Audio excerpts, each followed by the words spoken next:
Buzz l'éclair, ranger de l'espace. Il y a longtemps qu'on s'était vus. Pour un peu, vous me manqueriez, vous savez. Mon pauvre ami, vous n'aviez donc pas remarqué que la porte était basque? Je clique 2 fois. Imbécile, tu cliques. Ah bah merci, t'es sympa. Bonjour à tous les amateuristes de falafel sauce piquante et bienvenue dans Stop Motion, votre émission qui vous parle d'animation. Bonjour Claire, bonjour Ista, comment allez-vous ? Très bien. Bonjour. C'est très bon les falafels. C'est vrai. Après, peut-être pas avec de la sauce piquante, mais j'adore sauce ça. blanche. Ouais. C'est le nom de la BD, la première bande dessinée. La deuxième actuellement, Nero. Tu es mal renseigné. Ah d'accord, c'est pour ça. C'est la première ou la deuxième ? Non, la première, c'est Les Secrets de mon... Enfin, c'est pas comme ça qu'elle s'appelle, mais deuxième génération. Enfin bref. Falafel, c'est sa deuxième BD. Ah, je crois que c'était la première, Oui. je l'ai vu écrit en premier dans sa bibliographie. Ah, bah ça se trouve, je me gourre. On se gourre déjà dès l'intro, c'est trop bien. C'est peut-être moi qui me gourre, je sais pas. Alors juste avant de commencer, n'hésitez pas. Toute aide est précieuse pour nous, donc vous pouvez soutenir ce podcast complètement indépendant. Vous pouvez le soutenir financièrement via notre page Patreon sur patreon.com/stopmotionpod. On n'a pas posté grand-chose ces derniers temps, mais il y a du contenu qui arrive bientôt. Et puis, si vous voulez juste nous laisser un petit tips pour nous aider à continuer à avancer sur ce podcast et voilà, nous faire plaisir et récompenser notre dur labeur, n'hésitez pas, ça nous fera grave plaisir. Sur ce, bon épisode. Au programme aujourd'hui, dernier film du thème La mémoire dans l'impôt, film pour lequel vous avez voté, donc Les Secrets de bon père. Film, donc grosse ambiance, un film qui nous parle de rire, de famille, de secrets familiaux sur la Shoah. J'ai jamais autant ri depuis le dîner de con. Ah mon dieu. Ouais. C'est vrai ? Wow. Ah, pareil. Ouais. Alors, mes yeux. Non, en vrai, ça va. Il y a quand même pas Oui, mal en de vrai, légèreté oui, dans le oui. film. Il y a des moments où il y a des vraies vannes. La première partie est légère. fait Après, même des vannes. ça devient plus dur. Ouais. Je trouve. Ça fait même des vannes sur la circoncision. C'est C'est vrai. assez large. Il y a tu du vois, mot. voilà. On peut pas nier. Donc, on est sur un drame, un drame historique, à la fois aussi biographique et un petit peu comédie, je trouve aussi sur les bords. C'est sorti en 2022 et c'est réalisé par Vera Belmont. Et on le doit le film au studio Je suis bien content, dont on a déjà parlé pour Avril et le monde. Avril et le Montruquet, en effet. Il y en a qui suivent, c'est bien. Eh oui, si. Je tiens à dire qu'en allant me renseigner sur le film, donc les Secrets de mon père, ce coup-ci, il y a plein de sites, ils se sont même pas fait chier, genre animation. Ah oui, genre vraiment, il n'y a Bon, aucun genre détaillé. Ce n'est même pas un genre, messieurs, dames. aucun effort. Ah, que veux-tu ? Bande de schlag. Bah oui, c'est l'animation, ça parle de... Non, je sais pas. Indéfendable. Ah oui, bah, c'est indéfendable. Alors, pour ce qui est du synopsis, de quoi ça parle ? Alors, Michel, un jeune garçon belge au sein d'une famille plutôt classique, cherche à comprendre avec l'aide de son frère Charlie ce que fait leur père, si taiseux dans son mystérieux journal, et que représente son tatouage. C'est une enquête familiale qui les attend. Entre dessins, bonbons, les jeunes garçons vont découvrir leur héritage en tant que seconde génération. Ouais, un peu moins de vannes aujourd'hui, mais je trouvais pas de vannes non douteuses pour ce synopsis, Ouais, donc je me suis dit je vais la jouer sobre. Sobre, efficace. Comment est-ce que vous avez découvert ce film, les copains ? Parce que vous m'avez dit de le regarder. Quand t'as mis le couteau sous la gorge, tu sais. On n'a pas le choix, c'était bref. Waouh. Enthousiasme. Grosse ambiance. En vrai, je crois que c'est moi qui en ai entendu parler la première, si je dis pas de conneries, je sais plus. Ouais, c'est toi qui nous en a parlé, qui l'a proposé, qui l'a soumis à la liste, donc on te doit ça. Pardon pour le traumatisme. Non, mais la première fois que j'en ai entendu parler, moi, c'était au cinéma. Je crois que j'avais vu genre la bande-annonce passer en début de séance d'un autre film que j'avais été voir. Et franchement, je sais pas, je trouvais qu'il y avait une bonne esthétique au niveau du film, et du moins la bande-annonce a été plutôt bien construite, elle donnait envie d'en savoir plus. On comprenait pendant la bande-annonce que du coup ça allait traiter d'une famille juive dont le père est un rescapé de la guerre, même si c'est pas dit clairement, on comprend. Et puis il y avait ce truc un petit peu par rapport au regard des enfants, ce truc d'un peu d'enquête familiale qui, du moins, je trouvais que ça avait l'air intéressant quand j'avais vu la bande-annonce, et je m'étais dit que ce serait plutôt chouette de le voir si j'en avais l'occasion. Donc En vrai, je suis plutôt contente en fait qu'il ait été choisi au vote. Ça m'a permis de le découvrir aussi Et de le faire subir et aux ça, copains. voilà. Bah, ça change en vrai. Ah, ça c'est- change, c'est vrai. On peut C'est pas vrai que dire. Ghost in the Shell, c'est pas la C'est même chose. différent de. Voilà. Bon, après, on avait déjà fait Joseph, hein. Ah oui, moi j'étais pas C'est là. Mais non, en vrai, je pense, c'est toi qui nous en a parlé. Je l'avais peut-être vu passer dans une liste sans trop faire gaffe. Mais ouais, moi je connaissais pas du tout. Donc même le média d'origine, je connaissais pas la bande dessinée. Non, moi non Donc plus. ouais, Pareil. totale découverte hein, pour le coup pour le film. Pourquoi est-ce qu'il rentre dans cette thématique? Pourquoi on a décidé de le mettre dedans? Donc bon, non, c'est assez limpide. Hein. Ouais, bah ouais. On va découvrir à travers les yeux d'enfants, donc Michel et Charlie, la volonté d'un travail de mémoire de la part de leur père, un rescapé enfant de la Shoah. Il a donc survécu au camp de concentration nazi. Ça y est, le mot est lâché. Je le coche la première fois. Hop. Donc le père Henri a beaucoup de mal à aborder le sujet avec ses enfants, en particulier ses fils. Il est très secret sur ce qu'il a vécu. Il souhaite les préserver du drame qu'il a lui vécu durant sa jeunesse, dans leur propre jeunesse. Il leur refuse l'accès à son bureau, ne parle pas de ses parents et refuse même de prononcer à Auschwitz dans sa maison, malgré le besoin de comprendre de ses fils qui sont vraiment curieux de savoir le pourquoi du comment. À cela, Henri couche ses mémoires sur son journal du coup durant le film, et son fils Michel fera de même des années plus tard, hein, puisqu'il écrira la bande dessinée, comme on est sur une œuvre autobiographique. Et ça m'évoque, comme cité il y a quelques minutes aussi, le film Joseph, hein, qui mêle aussi mémoire et dessin de guerre. Ok, moi je l'avais pas vu, mais. Ouais, complètement. C'est pratiquement la même chose, sauf que c'était un autre sujet, quoi. Ok, d'accord. Ouais, qui parle des camps Ah oui. espagnols, début 20e en fait. Enfin, début 20e, c'est un peu avant la Seconde Guerre Ok. mondiale, quoi. Ok. Où ils avaient enfin des camps espagnols, des camps français, parce que je crois que la France Oui. on a eu des camps de concentration avant les Allemands, hein, pour notamment les réfugiés espagnols qui fuyaient le régime franquiste d'accord. un peu avant la Seconde Guerre mondiale. Donc on avait des camps de concentration dans le sud de la France pour accueillir ces Espagnols Ok, réfugiés. ouais, faut Ouais. toujours que je le voie ce film. J'ai pas eu l'occasion. Mais pareil, je pense que c'est un film, faut Je pense que ça va être te plaire. prêt niveau mental un petit peu. Enfin, genre, c'est Ouais. pas le genre de truc que tu te lances un dimanche Oui, parce que après-midi pour, c'est- pour te changer les idées, quoi. C'est Ouais, pas aussi léger. il me semblait. Donc, D'accord. Ok. Bah oui, bah en effet, c'est vrai que le thème de la mémoire, il prend tout son sens dans ce film, hein, puisque que ce soit d'ailleurs du point de vue très charnel et corporel, puisque le père, il porte encore en fait les marques de la Shoah hein, dans le film. On le voit notamment au travers, comme tu disais, du numéro tatoué sur son bras, ou encore les répercussions, de la torture des camps, avec par exemple ses pieds mutilés et traumatisés. On voit plusieurs fois qu'il doit prendre des sortes de bains d'eau chaude pour soulager un petit peu ses pieds, etc. À cause des longues marches dans la neige glaciale où ils n'étaient pas ou très peu chaussés. Mais voilà, il y a également la mémoire qui s'inscrit du point de vue de l'héritage de ce passé dramatique, la nécessité, comme tu disais, de transmettre pour pas oublier, et l'héritage familial complexe entre la génération des rescapés et leurs enfants, dite la deuxième génération. Aussi les passages où il va dans les camps là, puis il voit des fantômes de personnes juives et tout là, hein, sur le coup, Ouais. on voit plein. Ah Des visions comme ça. Carrément. Oui, donc c'est vrai que c'est aussi... c'est pas que dans le corps, c'est aussi dans l'esprit, enfin dans le mental, quoi. Ça, Ouais, forcément, psychologique, ça... Bah oui, forcément que ça a un impact de ouf. complètement. Et est-ce qu'on passe à la prod ou... On peut. Hein. Ouais. Bah écoute. Qui veut nous parler un peu du contexte, un petit peu du contexte de l'origine, un petit peu du projet Ouais, Claire. Vas-y Claire. Moi j'ai beaucoup parlé dans le dernier podcast. Je vais pas trop. Vas-y. Ok. Donc il s'agit d'une adaptation de la bande dessinée de Michel Kiszka, donc qui s'appelle Deuxième génération, ce que je n'ai pas dit à mon père.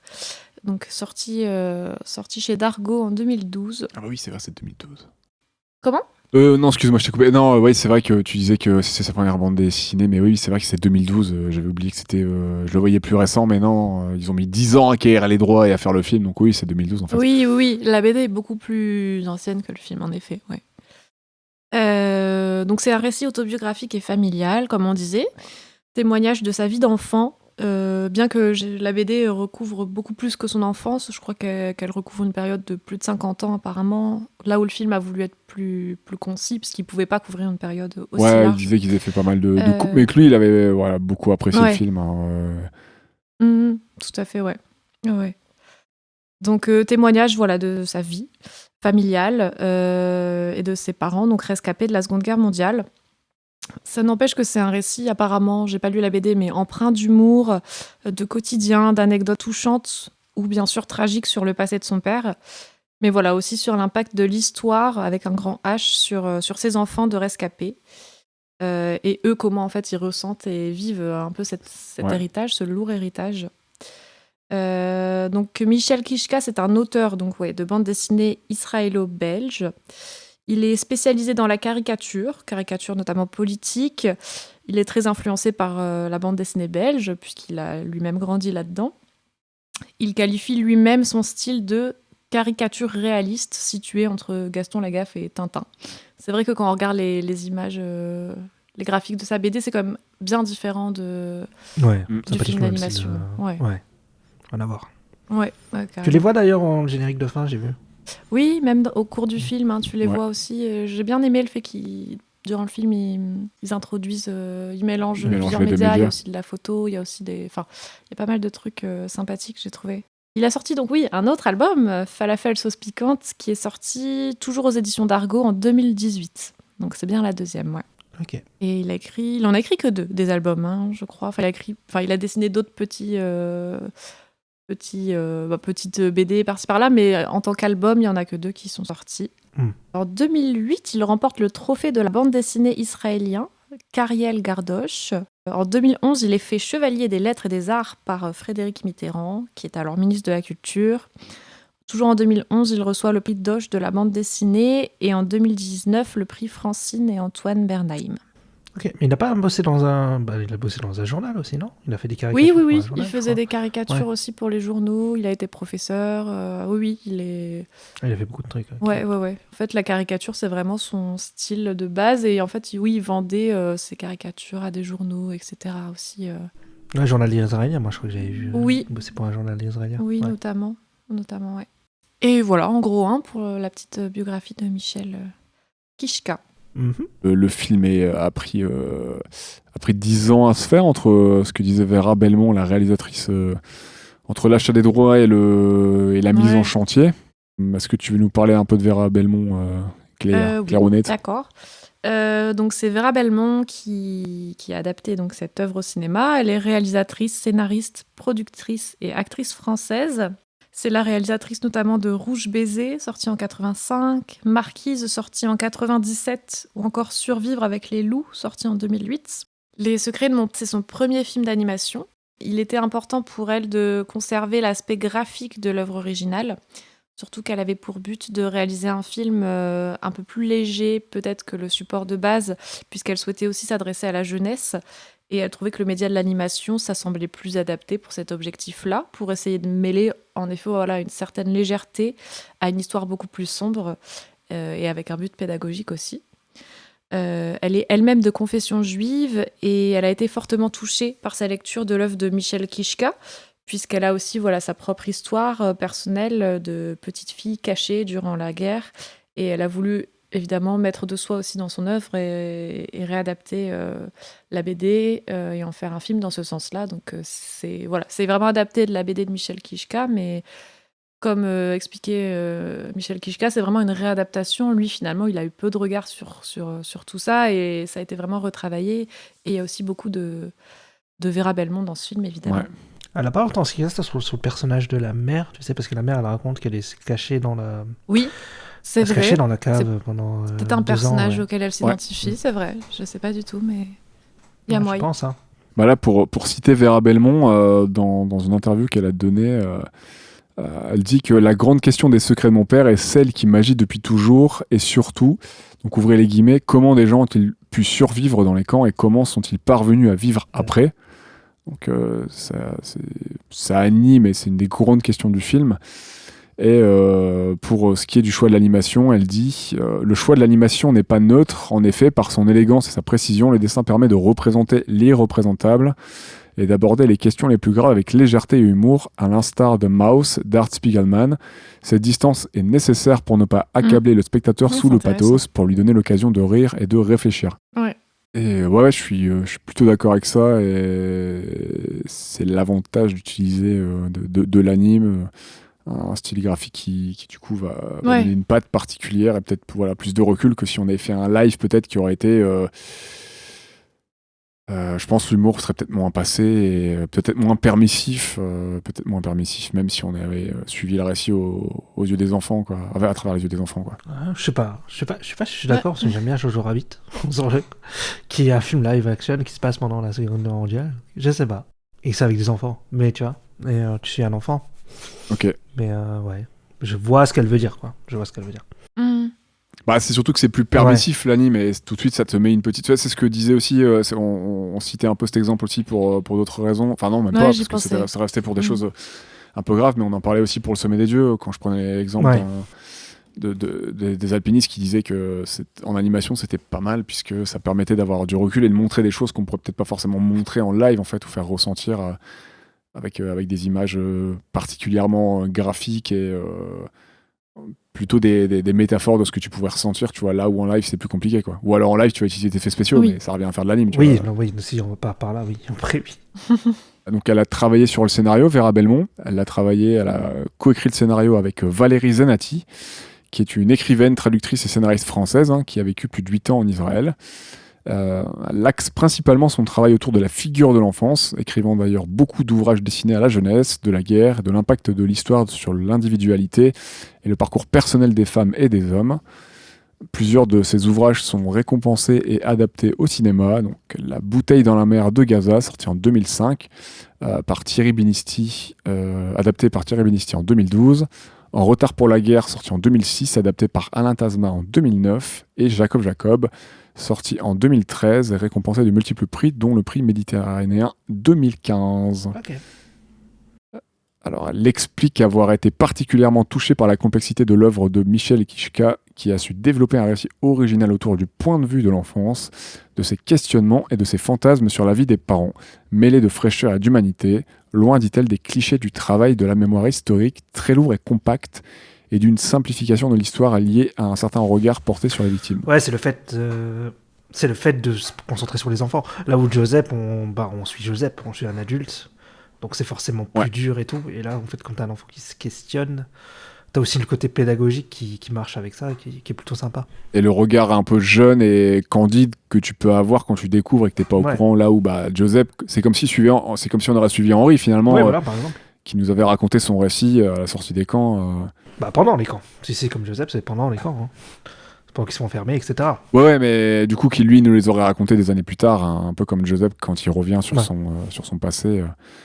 On n'aurait pas eu ce filtre de l'enfance qui apporte quelque chose de un peu d'innocence, et comme eux ils sont préservés de tout ça, de la découverte, et pourquoi papa il est aussi cachotier que ceci, cela, pourquoi on n'a pas de grands-parents, pourquoi vous avez des tatouages et tout, c'est bizarre quand même et tout. Oui, et puis ce qui apporte un certain charme peut-être, c'est aussi le fait que à la fois ils comprennent mais sans trop comprendre, comme leur père est très secret sur ça, ils projettent beaucoup de choses, ils s'imaginent beaucoup de choses, et finalement c'est ça aussi qui donne peut-être un ton plus léger, parce que nous en tant que spectateurs, normalement on sait c'est quoi cette histoire, on a tous suivi des cours d'histoire, on sait l'horrible vérité qu'il y a derrière, on le sait d'un point de vue également extérieur évidemment, mais ces enfants ils sont, c'est ça comme tu disais, un peu préservés de tout ça, et comme ils sont jeunes, ils ont peut-être pas encore vraiment la conscience de ce passé-là, et c'est peut-être pas en effet aussi lourd, comment dire, à se prendre, à digérer que un récit vraiment, qui est nécessaire aussi. Il y a plein de façons évidemment de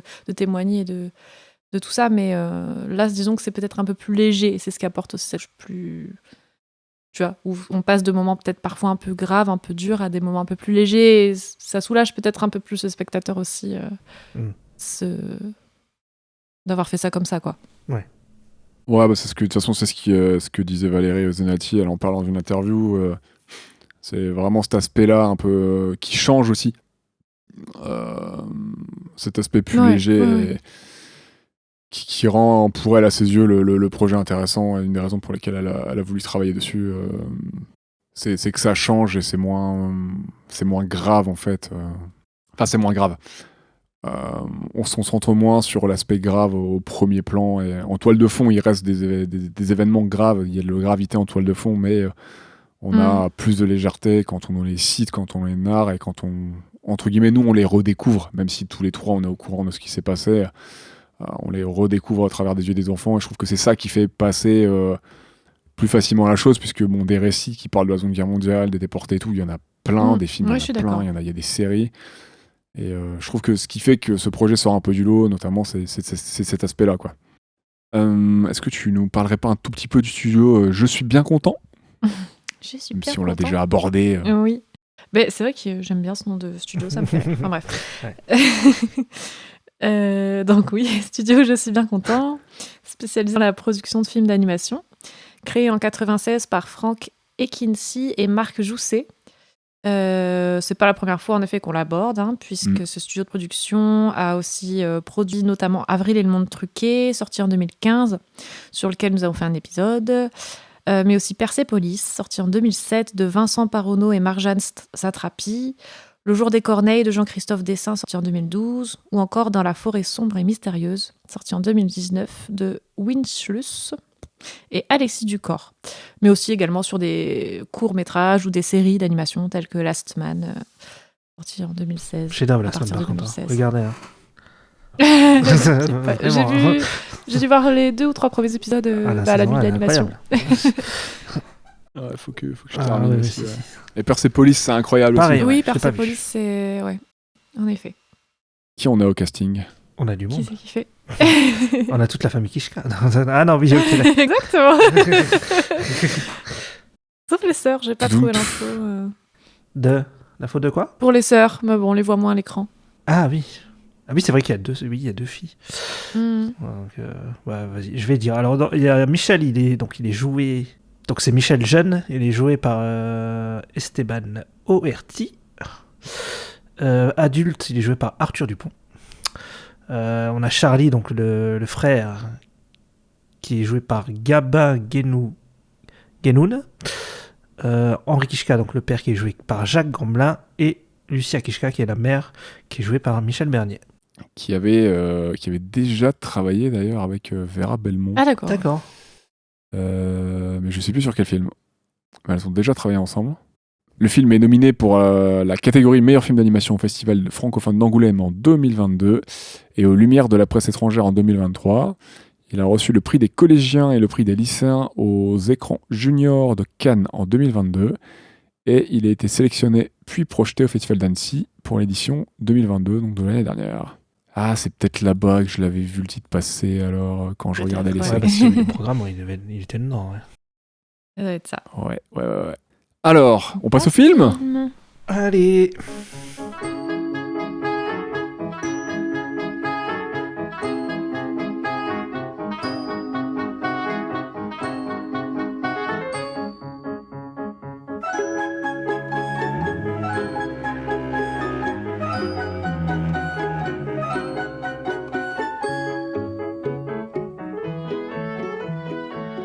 Eh bien, les amis, qu'avez-vous pensé des secrets Les de mon secrets père du daron. Bah, écoute, pour moi, c'est un avis global plutôt positif. Déjà, d'un point de vue esthétique, j'aime toujours beaucoup ce style qui reste emprunté à la bande dessinée. C'est très coloré, c'est frais. Je trouvais que ça se regardait bien. J'ai bien aimé, du moins, l'esthétique du film. Ensuite, du point de vue scénaristique, je trouve que, comme on disait, ils ont vraiment trouvé une façon de présenter l'histoire d'un point de vue original. Je trouve que le mélange entre le témoignage du passé et l'histoire de la Shoah, vue au travers des yeux des enfants, donc entre innocence, fantasme et peur, il y a vraiment du coup un subtil équilibre entre le sérieux et la gravité de l'histoire et les moments plus légers de la vie courante, entre leur vie d'écolier, leurs premiers amours, leurs relations familiales, etc. Donc Ouais. le spectateur, il est impacté par les moments très crus et réalistes des témoignages de la guerre, mais il est aussi apaisé par la nature très instinctive et vivante des enfants. Donc le message, je trouve qu'il, comme je disais, il passe sans trop de lourdeur, entre guillemets, c'est équilibré, surtout quand on sait que ce film s'adresse à la jeunesse, contrairement à la BD qui s'adressait plutôt à un public adulte, hein, comme disait Michel Kichka. Donc vraiment, je trouve que l'objectif, il est réussi, et les moments plus dramatiques, ils sont souvent désamorcés par des scènes un peu plus légères qui suivent juste après, donc il y a... c'est un petit peu équilibré, et je trouve que ça forme un bel ensemble, un bel objet à regarder, je trouve, qui, moi, m'a touché à beaucoup de reprises, qui m'a fait sourire aussi. Donc, non, pour moi, c'est un avis positif. Moi, ce que je veux savoir, c'est est-ce que la blague de paix au début du film t'a fait rire? Ah non! Par contre, là, je me suis dit, mais genre, ok, c'est des enfants, ça passe. mais vraiment, genre, what? Bon, je prends ça pour un oui. Et toi, Ista, qu'est-ce que t'en as pensé globalement? Moi, je suis pas vraiment rentré dedans. Sur le coup, je suis resté un peu en dehors du film, même si je trouve qu'il est bien fait. Hein. Il est bien, tu sais, il y a une bonne DA, il est bien dessiné et tout, il a un bon truc, mais je sais pas. En fait, j'ai plutôt bien aimé le début, mais en fait, quand ça part après sur le truc très larmoyant et tout, j'ai eu un peu plus de mal. Et... On est d'accord, ça manque de robots. Ouais, ça manque de robots.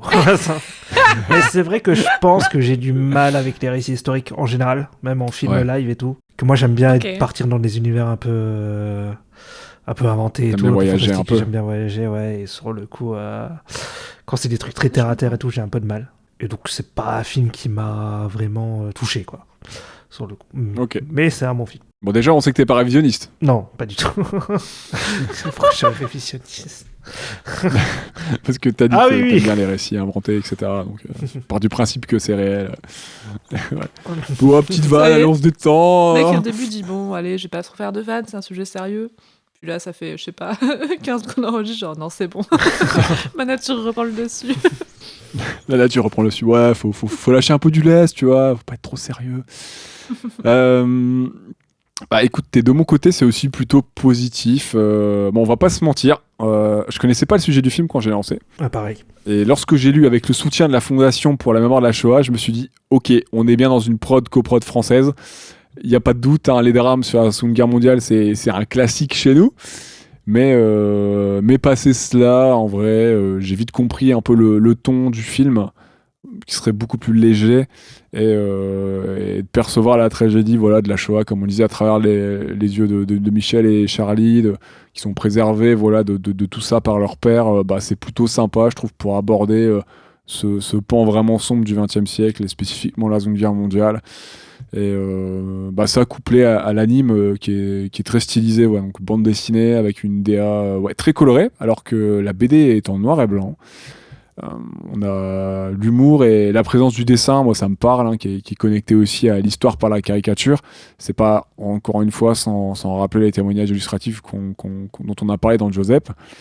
Et je trouve que ces éléments permettent de prendre un peu comme on disait un peu plus tôt, de recul, et de faire passer de l'humour, et de plonger certes dans un peu, mine de rien, quand même, dans l'horreur de la Shoah, mais avec un regard un peu différent de par ces jeunes garçons, et qui découvrent eux le traumatisme des aînés et de leur famille juive aussi, parce que c'est aussi de leur prisme de personnages juifs, hein. Donc ça les concerne. C'est à la fois un drame familial et c'est aussi un drame ethnique, social. Et c'est agréable à regarder, hein. Le film fait 1h13. Je trouve que ça se regarde en plus assez facilement. On passe par un panel d'émotions variées sans être constamment dans le drame, dans le pathos.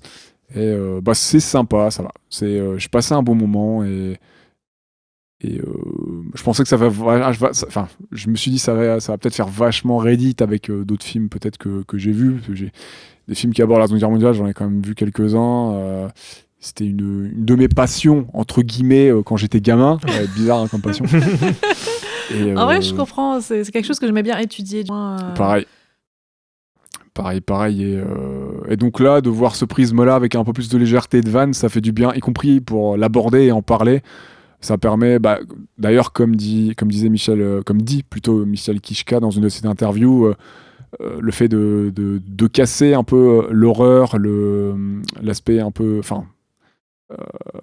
démoniaque, le côté mal, l'image du mal que peut avoir le nazisme, la Shoah, la Seconde Guerre mondiale, ça permet en se moquant un peu de tout ça, mais de manière, je trouve, assez douce et assez innocente. Ça permet un peu de dédramatiser tout ça et de prendre du recul sans ridiculiser et sans forcément atténuer les messages à faire passer. Voilà, ça permet d'avoir un peu plus de légèreté et de l'aborder de manière un peu plus peut-être naturelle et voilà, c'est plus facile d'en parler et je trouve que ça change un peu et c'est cool. Et la blague du P.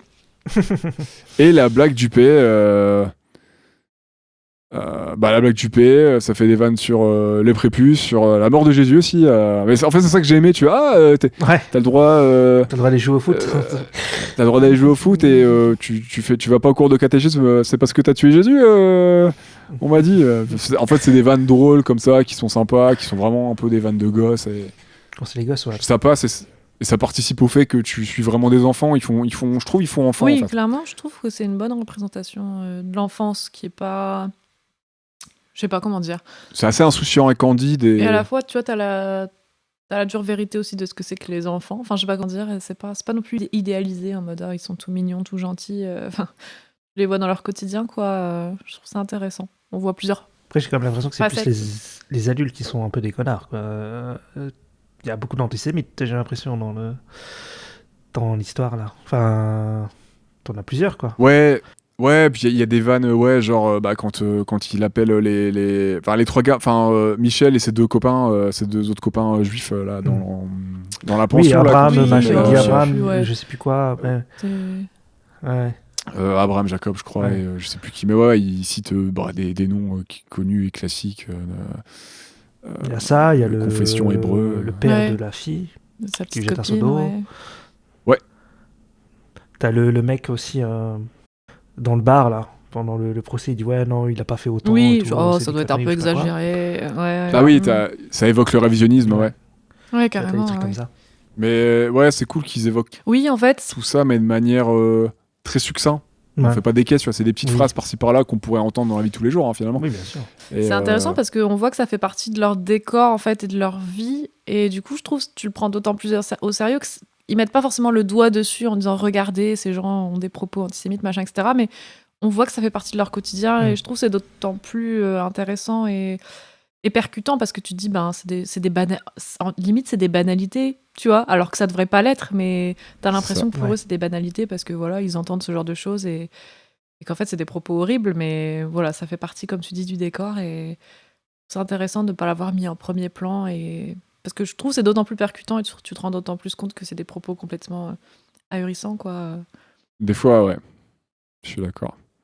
Après, tu sens que il y a aussi ce côté un peu communautaire, parce que moi, ce qui m'a fait marrer, c'est quand la daronne, elle fait pareil, mais bon, je trouve qu'il y a quand même pas l'aspect peut-être antisémite banalisé quand elle dit non, tu sortiras pas avec il y a une goye et tout. Double, c'est vrai, bah oui. Bon, après, moi, j'ai ri. Oui, On va pas se surtout mentir, ça m'a fait j'aime bien, rire. à un moment, il y a un discours avec sa mère. Donc ça veut dire qu'en gros, je peux me marier avec une juive, mais je peux coucher avec une non-juive, machin. Et genre, mais oui, c'est une très bonne idée, ça mon fils, Très ça bonne m'a idée. tué. Je dis quoi? Ah, la daronne, en vrai, elle est drôle. Moi, je l'aime Des bien. fois, elle me fait marrer, ouais. Elle est super drôle. Par contre, je voudrais revenir avant d'avancer sur l'expression « me laver la souris ». Oh mon dieu, mais oui! C'est que j'ai remis connaissais retour pas. arrière pour être sûr que j'avais bien entendu et que j'étais là, genre, elle a vraiment dit ça? Ok, elle a dit ça. Ça a l'air de choquer personne, tout va bien. Voilà, j'ai doublement ri. Je fais ok, d'accord. Me laver le mulot. On va en faire d'autres des comme ça.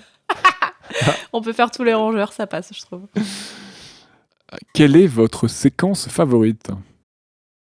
Pas tous en même temps. Hein. Les personnes qui se jettent à l'eau là. Bah, si tu Oh, veux. mauvais jeu de mots, Romain. Hein? Mauvais jeu de mots. Ah oui merde. Oh, pardon.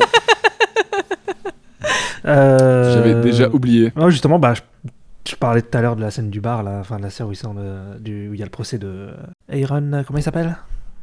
Merde. C'est Eichmann, je crois. Eichmann, ouais. Eichmann. En fait, c'est surtout que ça m'a surpris de voir des images, des vraies images enfin c'est pas des acteurs, Des images des d'archives. vraies images ouais. d'archives, Des images du ouais, procès. avec mais vraiment pas dessinées, quoi. Enfin, c'est vraiment un truc filmé et tout du procès. Et sur le coup, ouais, je trouvais ça intéressant en fait de rajouter de rajouter ça, des vraies images d'archives dans un film d'animation. Sur le coup, je crois pas que j'ai déjà vu ça. Ça m'a un peu surpris. Alors moi, si, mais je sais plus où. Je crois qu'il y en a peut-être même dans le Joseph, mais je crois que c'est des photos. Ouais, il y a peut-être des photos, ouais, c'est possible, ouais. Ouais, sur le coup, bah, c'était intéressant, sur le coup. En plus, moi, je connaissais pas trop ça, je l'avais pas vu, moi. T'apprends des choses, quoi. Comme on disait, il y a le côté pédagogique qui est là, etc., quoi. Ouais, ça ramène du réel et du concret dans le récit à ce moment-là. Ouais. Ouais. Ouais, clairement. Parce que si c'était dessiné, parce qu'ils auraient pu faire le choix Oui, de bien sûr, tout ouais. dessiner. Ouais. Ils ont préféré faire le choix de montrer des vraies images, donc ouais, c'est... Ouais, il y a même des photos, des vraies photos de camps Ouais. dans le film, dans le carnet. Bah oui, c'est très percutant, ouais, cette scène. Et puis ouais, de toute façon, ça a été un tournant en vrai, hein, et un tournant dans le film, hein, parce que c'est la traque de grands criminels nazis et leur jugement, leurs exécutions, etc. Parce qu'il y en a beaucoup qui ont échappé à la justice, hein, qui ont été couverts par certains pays, hein, genre Klaus Barbie, ce genre de trucs, et qui ont mis des années à être jugés, voire des fois pas du tout jugés, hein, il en reste. Oui, il y en a qui n'ont jamais été retrouvés. Ouais. Parce que souvent, ils changeaient d'identité et tout ça. Hein, c'est... Ouais. D'avoir une des grandes têtes du parti et une des grandes têtes Ouais, il était vraiment, j'ai lu, à la gestion de la déportation et des camps, tout ça. Enfin, vraiment, un truc bien. Ouais, une grande horrible, figure quoi. du nazisme. C'était. Ça avait fait son effet à l'époque. Et on comprend, même si on comprend notre compréhension du film, mais pourquoi. Henri, il est voilà, ça le chamboule et il vrille un peu, il change en fait pas mal de comportements, ils sont un peu son fusil d'épaule, il est à fond après. Ouais. Ouais, Une fois que ça passe, après, c'est vrai qu'il c'est un tournant. change et ouais. il fait, il repartit de la mémoire des anciens. Ouais, débuts. c'est comme s'il y a un poids qui tombait sur ses épaules d'un coup et Ouais. il y avait une volonté qui un rôle qui se définissait pour lui. Tu dois témoigner, tu dois être là et à partir de là, ça part un peu en couille. Ouais, famille, là, il y a quoi. vraiment un tournant dans leur vie familiale, quoi. Mais j'aime bien. Je trouve elle est intéressante, cette scène. Et à la fin, le père, il quitte le bar, tu sais, et il remonte la rue tout seul, comme ça.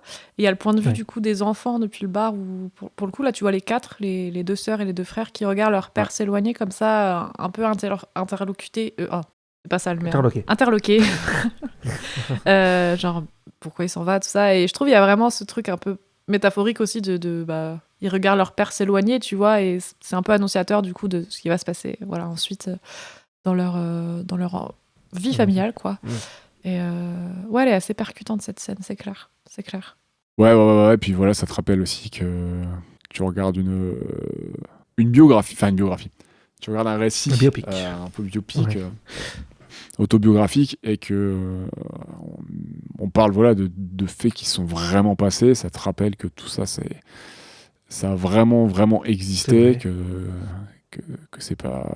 Là, on n'est pas juste dans un récit, on est dans un récit basé sur des faits réels, ce que des gens ont vécu et ont fait subir et ont subi. C'est vrai que revoir ce petit moment de dureté dans un film qui est un peu plus doux, dans pas mal de moments, Une cassure, il y a comme un espèce de rappel à la réalité, finalement. Ouais, il y a une cassure. On peut avoir une cassure un peu comme Henri Lorsan, quoi. En vrai, moi, la scène que j'ai prise, ça suit Ok. un peu ça. Ah bah, fais-toi plaisir. Plaise, oui. La piste est à toi, fais-toi plaisir. Yeah! Allez, c'est parti. Je vais vous interpréter. Non. Alors, donc, moi, j'ai choisi... En fait, j'ai pas sélectionné une scène en particulier, mais c'est plutôt un regroupement de petites scènes. Du coup, une séquence. Ouais. De quoi? Bah non, parce qu'elles se Ouais. suivent pas forcément. Super ambiance, la meuf, elle a pris la moitié du film. Bah, excuse-moi, je fais comme bon me semble, je suis une famille. Je vais vous parler de la moitié du film. Et qu'est-ce qu'il y a en commun parmi ces scènes? En fait, du coup, voilà, ça va être un peu ce qui suit cette scène dont tu as parlé, qui vont être les scènes à Auschwitz et les scènes de témoignage que j'ai trouvé assez marquants. Ok. Puisqu'il s'agit un peu des scènes qui vont marquer aussi le tournant, comme on disait, où Henri décide de retourner dans son passé pour témoigner et parler un petit peu, s'ouvrir au monde en fait sur ce qu'il a vécu là-bas. Donc il y a des scènes qui se déroulent à Auschwitz. Henri retourne là-bas une première fois Et c'est à partir de ce moment-là que naît la volonté puissante en lui de témoigner et de raconter son histoire. Et aussi à ce moment-là que, de façon paradoxale, le fossé entre lui et ses enfants se creuse davantage, car il reste très fermé auprès d'eux alors qu'il s'ouvre beaucoup au monde extérieur. Son premier retour à Auschwitz est très intense, on en a déjà un peu parlé, mais on le voit du coup dans la cabine téléphonique appeler sa femme, qui lui demande s'il est seul, et il va répondre non. Et d'un seul coup, en fait, nous on le voit seul, mais d'un seul coup, il y a tous les fantômes, en effet, de ses anciens compagnons de cellule, je sais pas si on peut dire comme ça, mais ceux qui étaient là avec lui dans ces camps, qui eux ont été les victimes, enfin n'ont pas survécu, quoi. Les victimes de l'horreur de la Shoah qui n'ont pas survécu, alors que Henri, lui, a survécu. Et il semblerait que ce soit à ce moment-là qu'il se rend compte de l'importance de parler de leur histoire au monde pour ne pas qu'on les oublie. D'ailleurs, plus tard, à la fin du film, il évoquera sa culpabilité d'avoir survécu et du coup son devoir de parler de ceux qui ont péri. Il y a une autre scène qui se déroule à Auschwitz un peu plus tard qui, elle, m'a vraiment particulièrement émue. C'est celle où il emmène des étudiants pour leur témoigner du coup de son histoire dans ce camp. Oui. Il évoque l'horreur des meurtres, surtout les meurtres des enfants, et il explique que c'est précisément à ce moment-là qu'il a eu envie vraiment de mourir, en fait, face au désarroi que ça faisait naître en lui. Et c'est à ce moment-là que la foule des étudiants fond en larmes, et je trouvais que ce moment, vraiment, il était dur à tenir. D'ailleurs, Henri, il enchaîne et il dit genre pleurer, ça fait du bien. Et je trouve, je sais pas, il y a un truc super émouvant dans ce moment. Ouais. Et d'ailleurs, ça aide aussi, je trouve, à se laisser impacter par nos émotions, le fait qu'ils disent ça. Et étrangement, ça soulage un petit peu aussi, même en tant que spectateur, parce que moi, clairement, cette scène, elle m'a fait pleurer aussi. Je sais pas, elle est courte, mais elle est très très intense, j'ai trouvé. Ouais. Et du coup, à ce point de rupture dans l'histoire familiale, Kishka, il mène les enfants à se sentir délaissés par leur père.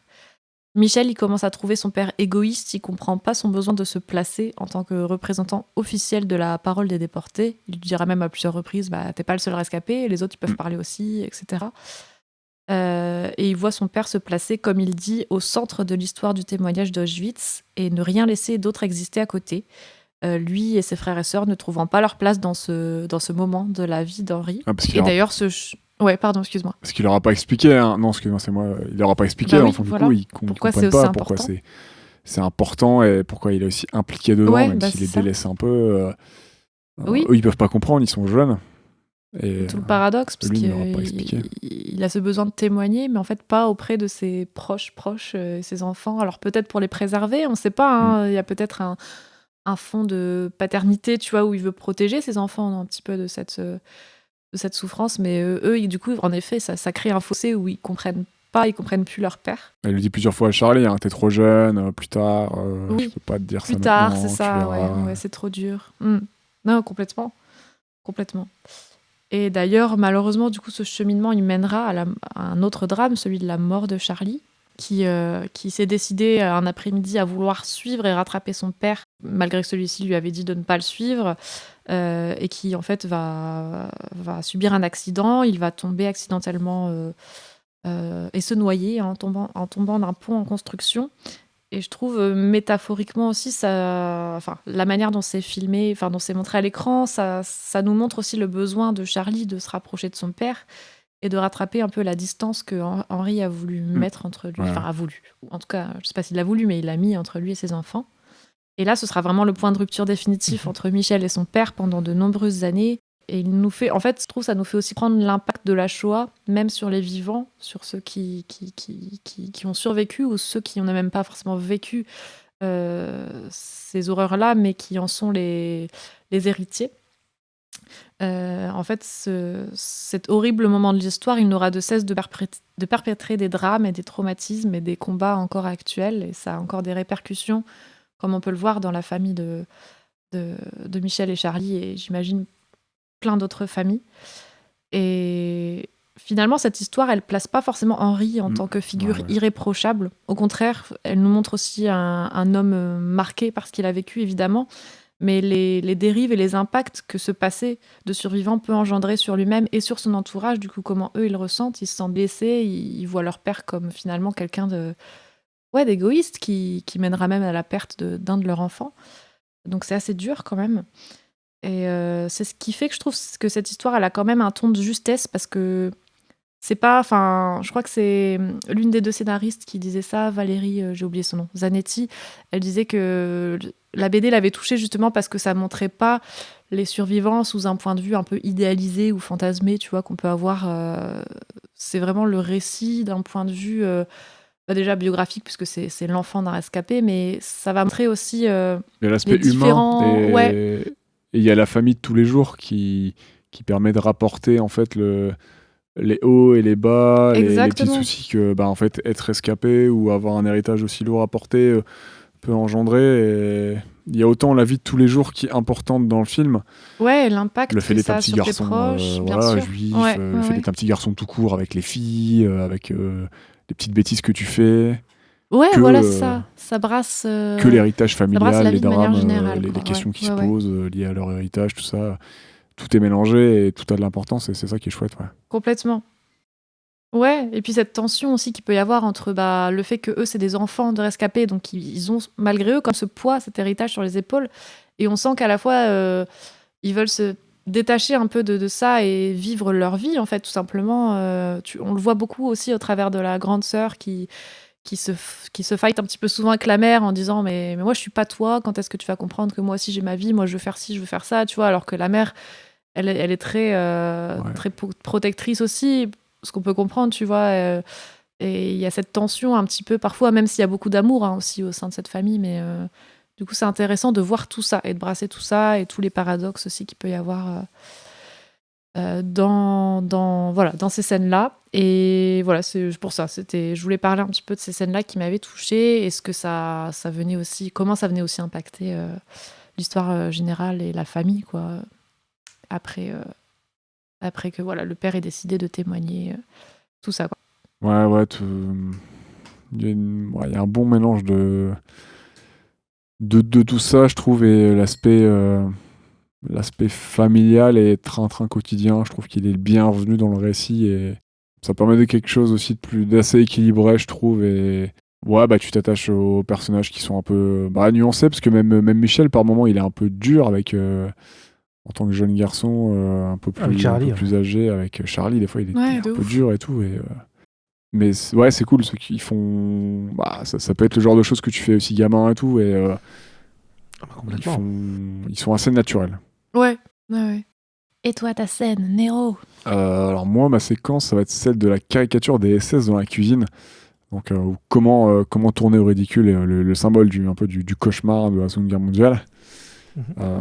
C'est un passage que j'aime bien. C'est un moment de transmission du passé de Henri, fait ridiculiser un traumatisme qu'il désamorce grâce au dessin caricatural, passion commune qu'il partage avec Michel, donc il lui apprend tout son savoir. C'est une bonne chose de se moquer de ce qui fait peur, le mal un petit peu par essence, et de lui retirer ce pouvoir un peu intouchable, ce pouvoir un peu du mal par la caricature.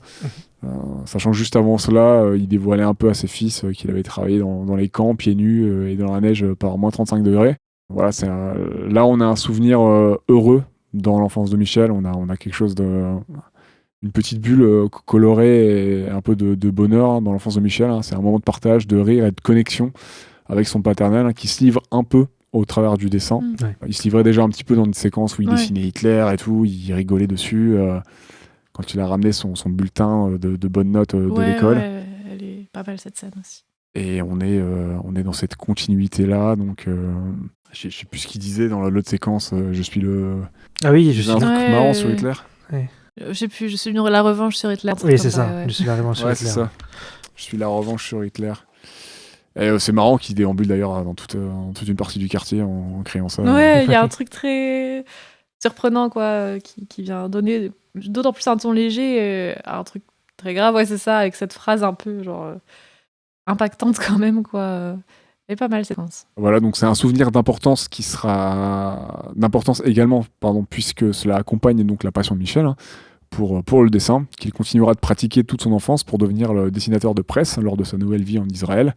Métier donc exercé par l'auteur de BD, Michel Kishka. C'est un beau moment en perspective qui me parle aussi, puisque moi le dessin c'est aussi une petite partie importante de ma vie que mon père aussi m'a transmis dans un registre beaucoup beaucoup plus léger. Donc j'aime bien cet aspect transmission, j'étais content de voir ça dans le film. Et en prime, on se moque des nazis, donc que demande le peuple? Le petit bonus qui fait plaisir. Voilà. Donc voilà, jolie séquence, joli souvenir dans la vie de Michel, qui peut, en tout cas, être dans le récit, être un tournant. Parce que voilà, il continue de lui apprendre des choses, on est sur une caricature un peu plus, entre guillemets, poussée, etc. Je pense qu'il prend conscience de quelque chose et de son lien vraiment, vraiment important avec son père aussi. Et, voilà, j'aime beaucoup aussi cette séquence et elle a autant d'importance que d'autres moments qui seront un peu plus durs. Comme par exemple la mort de Charlie, tout ça, qui vont tout autant être des marqueurs dans le récit que cette séquence légère, et ça c'est chouette. Ouais, on en a besoin de ces séquences-là, je trouve. C'est ça qui fait que l'histoire... Ah oui, sinon ce serait ouf. Ouais, Ce serait bah lourd. oui, c'est ça qui fait... qui a, comme on disait, un bon équilibre. Et c'est important, je pense aussi, de montrer que même dans cette vie familiale très impactée par le passé du père, il y a aussi des beaux moments, il y a aussi des moments de partage, de connexion entre les différents membres de cette famille, quoi, et des moments très touchants qui parfois même vont être connectés à ce passé-là, puisque, comme tu dis, les caricatures, elles concernent aussi les nazis, etc. Et pour autant, ils arrivent à en retirer du beau, quoi, parce que ces moments-là, comme tu dis, ils s'amusent ensemble, et finalement, il lui transmet aussi un autre héritage qui est celui de la passion du dessin, etc. Donc, c'est super intéressant et c'est très joli, ouais. Qui va faire une partie de sa vie, hein, le dessin. Ah bah oui. Bah toute sa vie, quasiment. Enfin, il n'est pas décédé, cet homme, mais il en a fait complètement son métier, quoi. Ouais. Qu'avez-vous pensé des personnages globalement? Chaque question, alors. Non, mais en vrai, ils sont tous plutôt sympas. Enfin, à part les filles qu'on voit pas beaucoup, hein, comme on disait au début, on les voit à peine. Mais Charlie, moi j'aime bien, sur le coup. J'aimais bien Charlie. Ça m'a dégoûté quand il est décédé. Moi, j'avoue, je m'y attendais pas trop, je t'avoue. Bah, moi non plus, ouais, sur le coup. Ah, moi j'ai vu un ballon rouge, je me suis dit, Pennywise est dans le coin, tu vas passer un sale quart d'heure. J'ai pas vu de ballon rouge. Si, à un moment il jouait qu'un ballon quand il sort. Avant de. Ouais, quand le père il sort, il est en train de jouer avec un ballon. Quand le père il sort, il a un ballon rouge, du coup. Tu savais. En plus, il tombe dans l'eau. Toi non, finalement. Voilà, tu vois. Faudrait checker les références de Vera Belmont. C'est peigneux, genre hits. Sur le coup, moi, le père, il m'a un peu énervé pendant le film, toujours qui a vouloir rien dire à ses enfants et tout, ça m'a un peu. Ouais. Le fait qu'après Charlie meurt, justement, c'est là. J'étais un peu comme Michel, quoi. J'étais en mode, mais. En fait, juste, t'aurais dit des trucs et en fait, il t'aurait pas suivi, il y aurait pas eu de drame, quoi. Et je sais pas. Ah, complètement. Le père, il m'a un peu saoulé dans l'histoire. Moi, j'étais nuancé sur le daron, jusqu'au décès de Charlie, ouais. Je comprenais parce qu'en plus, des fois, il est marrant. Oui, genre, rien qu'au début, avec le commissariat et tout, ils ont fait quoi? Mon père, il m'a dit qu'il viendrait plus jamais au commissariat, vous avez des trucs à vous reprocher, toc et tout. La daronne, ils ont fait quoi? Oui, des fois, il est très, au contraire, très léger, tu vois, sur les trucs genre, c'est pas grave, il y a rien de grave. Ouais, c'est ça. C'est pas grave, t'inquiète. J'aime bien les deux parents, mais c'est vrai que quand il y a la tournure et que Charlie décède, tu lui en veux un peu plus, ça, en vrai, Ouais, clairement. Moi, Michel et Charlie, je trouve que c'est des petits gars marrants, ils font vraiment petits garçons, même si Michel est vraiment dur avec son frère par moment, vraiment cruelle jeunesse, quoi. Après, vous précisez, Michel grandit aussi à un moment, on le voit adulte aussi dans le film. Oui, Michel, on le voit beaucoup plus grand. Mais, Charlie n'est plus là quand il est beaucoup plus grand. Enfin, on le voit grandir un peu avec Charlie, mais après, quand il est adulte, Charlie est déjà décédé. On a Lucia, qui est un peu dure avec ses filles aussi, je trouve, mais c'est quand même une maman aimante et pas dénuée d'humour, parce que il y a deux trois phrases qu'elle dit, moi, ça m'a fait rire quand même. Par contre, avec ses fils, elle est plutôt chillax, parce qu'à part le passage où ils ont un peu fait déborder le vase avec le vélo là, et la facture de réparation du vélo, où ils vont en pension, mais sinon, en vrai, elle est assez cool avec ses gamins, je trouve. Ouais, elle semble limite plus protectrice avec ses filles, peut-être. Ouais. Elle est plus dure avec ses filles, je trouve. Ouais.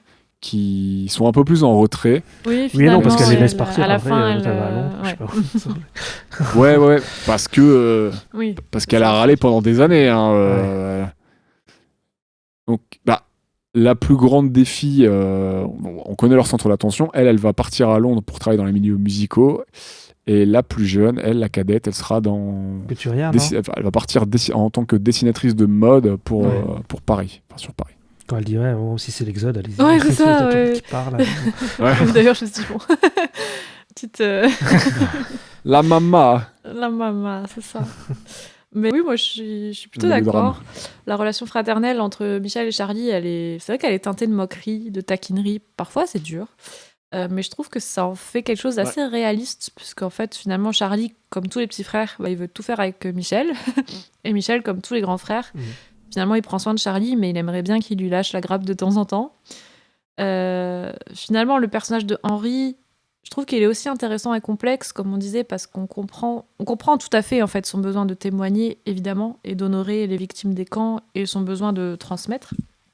Mais voilà, on a tendance aussi parfois à le trouver dur, limite à lui en vouloir de ouf, de délaisser ses enfants, puisque nous, on constate aussi la souffrance des enfants, tu vois, on le voit à travers leurs yeux, qui aimeraient vraiment partager tout cela avec lui, et en même temps, on peut pas comprendre intrinsèquement ce que ça m'a vécu, évidemment. Nous, on est des spectateurs qui absorbons ces témoignages et on peut pas imaginer le traumatisme et les répercussions qu'un tel drame pourrait avoir sur nos vies, sur la construction de l'après et sur son rapport aux autres et à sa famille. Donc finalement, on le voit aussi d'un point de vue extérieur, mais ce qu'on voit, c'est vrai que c'est dur parce que ouais, on a l'impression que limite il rejette totalement ses enfants et finalement quand il meurt, bah on a tendance à le porter pour responsable, quoi, parce que bah, c'est un petit peu, voilà, évidemment, il n'a pas voulu la mort de son fils, mais c'est un peu un enchaînement de situations qui font que ça s'est passé comme ça, quoi. Ouais, Et puis il semble... Vas-y, je t'en prie, Sta. Donc je dis, le fait qu'après, dans l'enterrement, il a même pas envie de prendre du temps pour son fils qui est Tout de décédé suite, et tout, il y a ça reparle aussi, quoi. de... Ouais, c'est... Même Michel lui dit, et je sais plus ce qu'il dit, il dit un truc genre... Mais il a beaucoup de y a pas recul. temps à perdre. Enfin, je sais plus, genre un truc genre en mode pour parler de tout ça, machin. Donc on peut comprendre que pour Michel, ce soit un peu choquant, quoi. Bah, complètement. Et pour les filles, c'est vrai que c'est dommage qu'elles soient pas plus mises en avant, parce que finalement, bah ouais, la fratrie, elle est composée de 4 enfants, dont 2 filles, et elle reste assez peu représentée dans l'histoire. Après, je me dis que l'histoire, elle s'axe surtout du point de vue de Michel, puisque forcément, c'est lui qui a écrit la BD, et il semblait être bien plus proche de son petit frère Charlie que de ses sœurs. Il partageait pas forcément ou moins de choses communes avec ses sœurs, ou qui passaient moins de temps ensemble, tout simplement. Ce qui explique que peut-être c'est surtout lui et Charlie qui sont représentés à l'écran. C'est ce que je me suis dit, quoi. C'est quand on est plus jeune, parfois, s'il y a 2 teams, t'es peut-être plus dans la team garçon et t'as la team fille, et puis bah lui, il était plus avec son petit frère, je sais pas, comme ils dorment dans la même chambre et tout, peut-être se partager plus de choses, quoi. Enfin, voilà. Mais la maman est cool aussi, j'ai trouvé, ouais. Elle m'a bien fait rire à plusieurs moments, également. Ouais, elle est marrante. Pour ce qui est des thématiques, qu'est-ce qu'on n'a pas encore abordé ? Alors, si vous n'aviez pas compris, il y a le devoir de mémoire lié à des événements tragiques, donc la Shoah. Je crois qu'on n'a pas encore évoqué. On n'en a pas trop parlé. Donc là, assez peu finalement. Donc, l'auteur Michel Kishka dit que ce n'est pas une histoire proprement dit sur la Shoah, mais qu'elle est présente en toile de fond, qu'il fait partie, lui, de la 2e génération, donc né après tout ça. Celle née après, qui doit apprendre, découvrir et vivre avec cet héritage. À contrario de son père, lui qui est un rescapé des camps, qui évoque envers Michel la culpabilité d'avoir survécu, et ce qu'il considère être comme un réel devoir, comme une dette envers les défunts, celle de transmettre le témoignage de la vie dans les camps, pour honorer la disparue, pour que l'on se souvienne d'eux et empêcher que cela se reproduise. Et de toute façon, je pense que le devoir de mémoire, il est encore à continuer, puisque ça dure depuis des années, mais l'antisémitisme encore croissant, oui, bien sûr, oui. De toute façon, ça peut s'étendre au racisme de manière générale, L'homophobie, ouais. la stigmatisation, la tolérance en général, quoi. le révisionnisme, tout ça, voilà, il faut continuer ce genre de partage de tolérance et d'évoquer les tragédies comme ça. On a aussi le point de vue de l'enfance sur des sujets tragiques et parfois tabous, comme ce que fait un peu Henri finalement avec la Shoah envers ses enfants. Donc c'est plutôt le bienvenu dans le film, ça apporte de la fraîcheur même, donc voilà, comme on disait, de l'humour, qui aurait pu être déplacé peut-être autrement par moment. J'aime bien l'idée. On fait beaucoup de tragédies autour de comme je disais un peu plus tôt, autour de la Seconde Guerre mondiale en France, et le fait que ça n'en soit pas une complètement dans ce film, je trouve que ça change et ça fait du bien. Et je trouve que, on se répète un peu, mais découvrir l'héritage et tout ce qui est autour de la Shoah au sein de leur famille à travers les yeux de Michel et Charlie, c'est ce qui est en plus voilà pour eux c'est une histoire de famille aussi en plus d'être un drame humain, mais ça permet d'avoir voilà du recul et d'être touché différemment. Et l'insouciance de leurs petites blagues de garçons, et leur candeur, pour moi c'est pas mal, ça fonctionne. Et le deuil, hein, Oui, bien sûr. oui. De plusieurs manières d'ailleurs, oui. Mais ce que j'aime aussi dans le point de vue de l'enfance, c'est que, comme tu dis, à la fois il y a ce côté peut-être plus léger, dû à leur insouciance, leur candeur et leur curiosité naturelle en fait de s'intéresser à ce qu'a vécu leur papa. Mais il y a aussi les répercussions, je trouve, qu'on voit sur leur quotidien d'enfant, en fait, et qui est inscrit dans dans l'histoire. Donc, c'est pas forcément mis en avant en tant que tel, mais on voit que ça les traumatise quand même d'une certaine manière. Ils font des cauchemars, ils ont peur, ils ont des angoisses. Il y a Charlie qui a ce problème aussi Enfin, il fait pipi au lit, tu vois, pendant longtemps, etc. Et on sent que c'est des choses qui, en fait, les marquent beaucoup plus que peut-être même eux en ont conscience ou quoi. Oui. Enfin, durant de longues années de leur vie, de leur enfance, quoi. Et à la fois, il y a ces côtés plus légers, à la fois, parfois, tu sens qu'ils sont vraiment marqués par ce qu'ils imaginent, parce qu'ils projettent beaucoup de choses, comme leur père leur dit pas quasiment rien. Ouais, finalement, ça pèse quand même sur eux. Bien sûr. Finalement, il veut, entre guillemets, les protéger de tout ça, mais c'est là. Oui, Il y a un abcès qui est là et ça va mettre des années à péter et à être éclairci.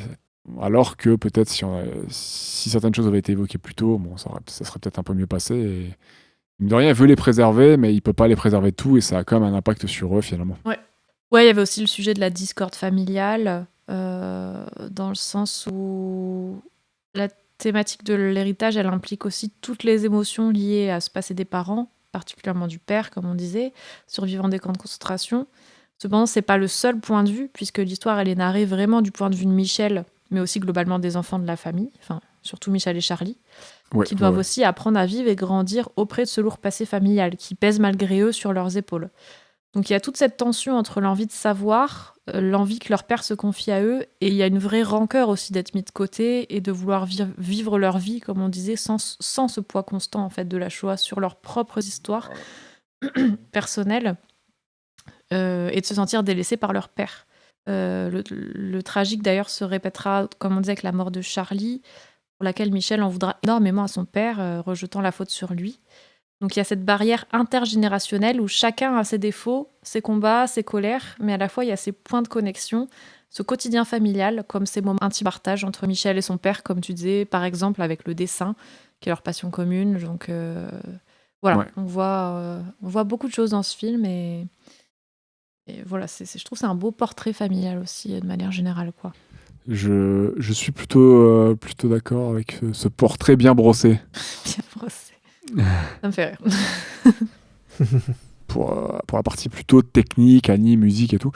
Qu'est-ce que vous avez pensé on va revenir un petit peu sur les visuels du film, donc un aspect très bande dessinée finalement, qui est pas sans évoquer. On reconnaît bien un peu la patte du studio de La Cachette, notamment avec Avril, ou même Persepolis, qui fait aussi un peu bande dessinée.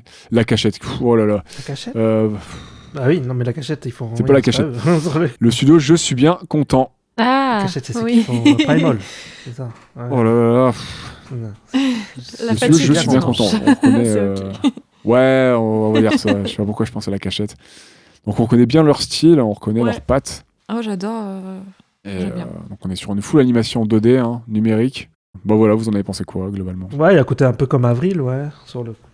Enfin, sympa, ouais, c'est Ouais. pas mal, moi j'aime bien. C'est Oui, propre, c'est pas- ça marche bien. C'est très coloré. Je prends pas une claque visuellement Après, c'est non plus, pas un en truc mode que je trouve waouh, ouf, ils ont mais, tenté des trucs c'est de bien fait, folie, tu vois, genre en mode c'est pas Ouais. révolutionnaire en tant que Ouais, technique d'animation chouette. ou quoi que ce soit. Mais évidemment, tout film n'a pas besoin de l'être, c'est classique, Ouais, c'est ça. mais à la fois, moi j'aime vraiment bien en fait. Enfin, je l'ai déjà dit à chaque fois qu'on parle de film dans ce style-là graphique, mais j'aime vraiment bien ce côté BD animé. Enfin, je trouve ça joli. Peut-être aussi, voilà, parce que j'aime bien lire des BD, etc. Je sais pas. Mais Avril et le Montre-Quai, j'avais Ouais. bien aimé. C'est très... De quoi? Pardon. Non, j'allais dire, ouais, il y a un vrai côté BD franco-belge, quoi. Oui. Bande dessinée Bah, franco-belge. c'est tout à fait ça, ouais. Et ouais, j'aime beaucoup. Dans Le Sommet des Dieux, je trouvais qu'il y avait aussi ce côté un peu bande dessinée, forcément, c'est adapté d'un manga, donc on reste Complètement. quand même dans l'adaptation d'un média Oui. de bande Et dessinée. je trouve quoi. qu'il y avait un style plus réaliste, je dirais, dans Le Sommet des Dieux. Oui, c'est vrai. peu plus qui Pas se tout dit, à tiens. fait, en effet, le même style, mais je trouve qu'il y a des concordances quand même. Après, le manga était déjà plus réaliste, là où c'est vraiment, on est un peu dans la caricature déjà dans la bande dessinée. Hein. Il y a des similitudes. Oui, ouais. c'est vrai aussi, Ouais. ouais. Pas tout à fait dans le même genre, mais je sais pas, il y a des choses qui m'y font penser. Moi, j'aime bien. Je trouve ça joli. C'est très coloré, en effet. Et visuellement, j'ai passé un bon moment. Je trouvais que c'est simple, mais ça marche bien. Et voilà, le film dans son ensemble, Ouais. il est beau à Mhm. regarder. Parfois, je trouvais même qu'il y avait des beaux effets de lumière. Enfin, je sais pas comment dire. C'était les scènes dans la chambre. Il y a l'air un peu rosé à un moment qui. Enfin, je sais pas, genre. J'ai trouvé ça assez joli. Ouais, et... le film est de bonne facture. et voilà, ça passe bien pour moi, en tout cas. On doit la DA à Luciano Lepine, qui a notamment travaillé à la DA sur Avril et le monde truqué, et aussi sur, on y revient, à la DA et à la coproduction de Giuseppe. Ah tiens donc, Étonnant. comme quoi.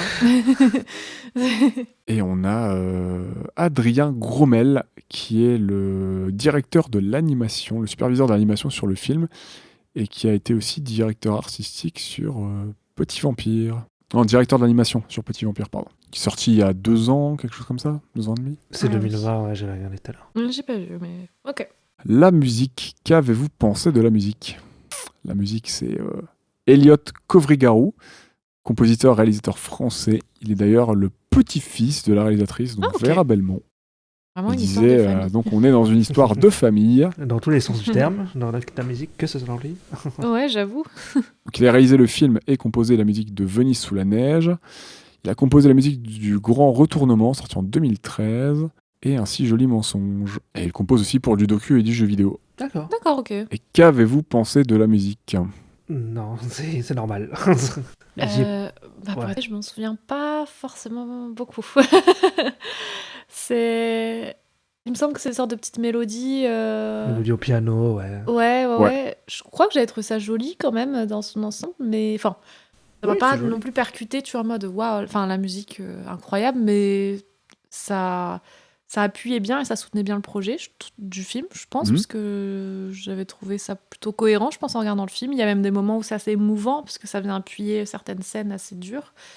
Le générique de fin, il est assez joli aussi. Donc ouais, des trucs un peu très mélodiques comme ça, qui marchent bien. Après, qui m'ont pas forcément marqué de ouf, mais qui marchent bien, ouais. Ouais, ça fonctionne dans ce que ça veut faire, mais ça marque pas. Ouais, c'est pas des thèmes impactants. C'est pas un truc où tu vas dire, tiens, je vais trop écouter les OST après le film. Ouais, c'est ça. Je suis trop chaud. Trop chaud. En même temps, bon.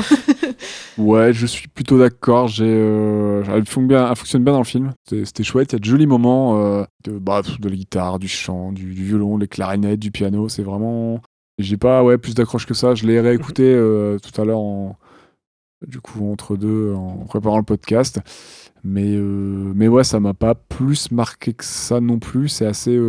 Sans que ce soit un défaut, mais ouais, c'est assez classique dans l'approche. Ça fonctionne, mais ouais, voilà, j'ai pas plus d'accroche que ça en l'écoutant à côté. Et, j'ai pas été plus embarqué que ça. Donc, bon, après, elle fonctionne dans le film. Hein, c'est avant tout ce qu'on lui demande. Hein. Mais c'est vrai que j'ai Oui, pas voilà, été. oui, bien sûr. J'ai pas été spécialement marqué. Et puis c'est pareil, c'est pas un film avec je trouve, avec une scène où il y aura vraiment un moment musical. Je trouve. Oui, genre comme dans Ghost in the Shell, ou genre de truc. Non, voilà, il n'y a pas de Voilà, moment posé oui. comme ça, contemplatif, qui Oui, va.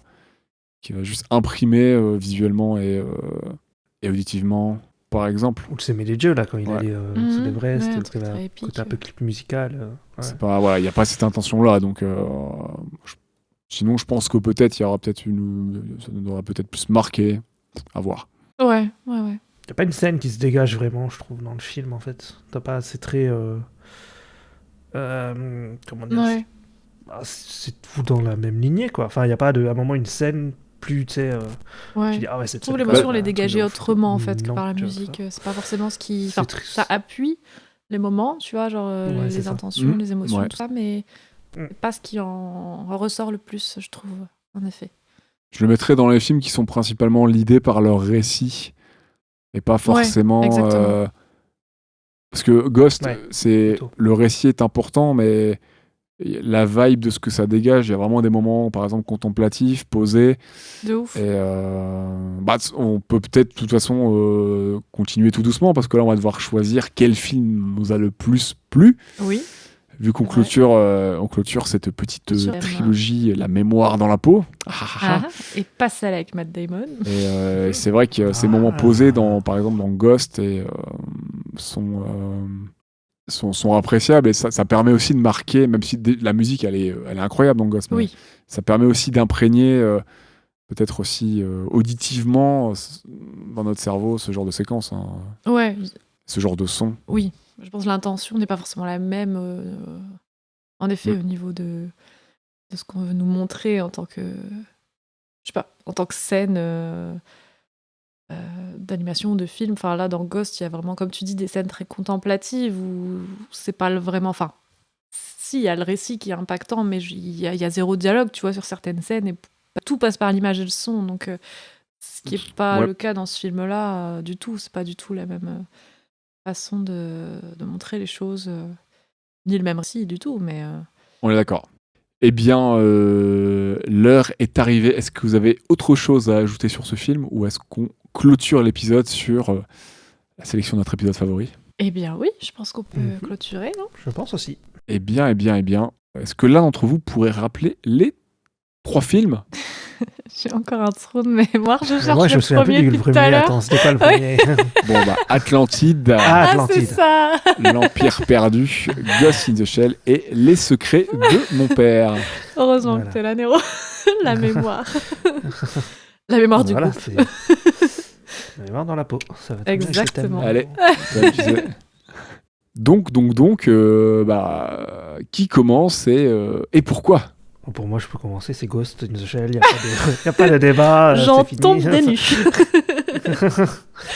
Allez, Incroyable. Musique incroyable. Des scènes cultes. Que ce soit le début du film, le générique, les scènes de combat, tout. la jaquette du DVD. Voilà, tout. Le résumé derrière le DVD. Le petit, D'ailleurs, mon papier peint, c'est Ghost in the Shell, regardez. Mec, pas trop à fond. Non, mais vraiment, enfin, moi, l'ambiance, le côté SF, et tout, enfin, moi, c'est mon kink, il y a tout, quoi. Il y a tout ce que j'aime là-dedans, donc moi, il y a même, c'est, voilà. Enfin, Y a pas débat. il n'y a pas débat. Allez, À poids pour Ghost. bien clair. Roulement de tambour. Je vais partir pour Ghost aussi, hein, on va pas se mentir. Après, les 3 films sont peut-être, assez différents, je trouve, et pas, Oui, forcément sur la même longueur même que ce soit au niveau de l'intention, On n'est pas sur les mêmes exactement. intentions, C'est plutôt compliqué de comparer, par exemple, Ghost et Les secrets de mon père. Enfin, c'est vraiment Là, on est- pas sur Ouais. le même. On est sur C'est compliqué. juste de la préférence Ouais, voilà. perso, hein. On n'est pas là pour Ah dire oui, bien lequel sûr, est le de toute meilleur. façon, c'est hein. On pas- est vraiment évidemment, sur, pour nous, c'est lequel on exactement préfère. ça n'empêche que Les secrets de mon père m'a vraiment touchée. Atlantide est très cool. Ça m'a vraiment fait plaisir de le redécouvrir, pour le coup, que j'avais pas vu depuis des Ouais. années. J'étais content aussi de le voir. Ouais, pareil, vraiment contente. Mais voilà, ça reste quelque chose qui est plus, comment dire, du divertissement pour moi, Atlantide, même s'il y a des scènes très cool et que c'est sympa. Et comme on disait, il y a quand même quelques petits soucis au niveau du traitement de certains personnages féminins, tout ça. Enfin bref, bon. Il y a des petits trucs qui viennent un peu enfin bon, bref, qui fait que dans l'histoire, il y a des stress, très sympa visuellement et tout. Dans l'histoire, ça reste très classique, comme on avait dit, etc. Que dans Ghost, il y a, pour le coup, là, il y a vraiment, il y a vraiment des scènes super impactantes pour moi, qui m'ont un peu limite collé à mon siège, tu vois, où je me disais genre, waouh, ok, surtout sur ces scènes-là dont on a parlé, très contemplatives, la scène d'ouverture, la scène de la ville, etc. Moi, c'est des scènes qui m'ont vraiment marqué et qui fait de Ghost in the Shell un film à part qui m'a vraiment touchée et que je trouve... Tu veux dire qu'il aurait marqué le cinéma ? Il semblerait. Un petit peu. Et voilà, c'est ça, tu vois, il y a quelque chose d'innovant et d'impactant, quoi. En tant que spectateur, t'en ressors... Enfin, normalement, t'en ressors pas indemne. Il y a forcément quelque chose qui va te toucher, même si c'est pas forcément ta cam, la SF ou quoi que ce soit. Tu dois reconnaître que ce film, il propose des choses vraiment incroyables, que ce soit au niveau de l'animation, de la musique, de certaines scènes très marquantes. Donc, je pars pour Ghost. Voilà. Eh ben. Et toi, Léro? Quel est ton... Fais pas durer film trop le préféré. suspense. Ah, il y a du suspense là quand même. Bah, je sais que Atlantide, oui. t'étais quand même Ouais, mais quand même. très lié à Atlantide, comme tu disais. T'avais les jouets et tout. Ouais, gamin, je kiffais. J'aime beaucoup le style Oui, graphique c'est sûr. d'Atlantide qui est grave cool. Qui est grave cool. Mais il n'y a pas la zik de Ghost in the Ouais, Shell. déjà, du coup, ça pouvait Il n'y a pas. pas la zik de Ghost in the Shell, tu vois. C'est compliqué La quoi. chanson du générique de fin d'Atlantide, incroyable. C'est incroyable, on va pas se mentir, mais. J'avais oublié. Tu connais mon amour pour le R&B claqué au sol début 2000, spécifiquement ce type de R&B, Ah, hein, c'est on a incroyable. du bien. Je me souvenais même plus qu'il y Moi avait non ça, hein, plus. j'étais pas prêt. J'étais, waouh. C'est fou. Ah, la surprise. Je pense que j'aurais pu m'en passer, et en voyant Ghost in the Shell, je me suis dit, ça manque d'R&B. Genre, je me suis dit, on est au début des années 2000, pourquoi il n'y a pas d'R&B là? C'est pas normal. Imagine, tu remplaces ces séquences-là avec la musique du générique d'Atlantide, juste pour voir. Allez. Et ça sera, ça va être Ghost in the Shell, hein, sans trop de surprises. Enfin, c'est pas spécifiquement un film que j'adore, mais ouais, l'ambiance, elle est. Ces derniers jours, je me suis réécouté la BO pour travailler, aller au taf et tout, et c'est vrai qu'elle est incroyable. Il y a un mood qui se dégage que j'aime vraiment beaucoup, qui me parle et juste. Enfin, même sans reparler du film, juste la zik. Je pense que c'est ce qui m'a le plus marqué. Pour moi, ça fait ouais, énormément. ouais. Et... Enfin, accompagné des images. Mais je veux dire, ce qui m'a vraiment le marqué, c'est ces séquences-là où je me dis, putain, c'est fou, Ouais. quoi. C'est vraiment fou.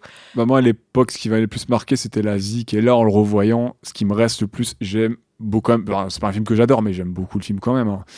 C'est un excellent film. Mais ce qui me reste le plus, moi, c'est. Souvent, dans un film, ce qui va le plus me rester, moi, c'est la zik. Et pour ce film, c'est la zik qui est incroyable et qui m'accompagne avec son mood. Et je peux être dans le mood du film sans voir le film. Ouais, Enfin, c'est personnel. Ouais.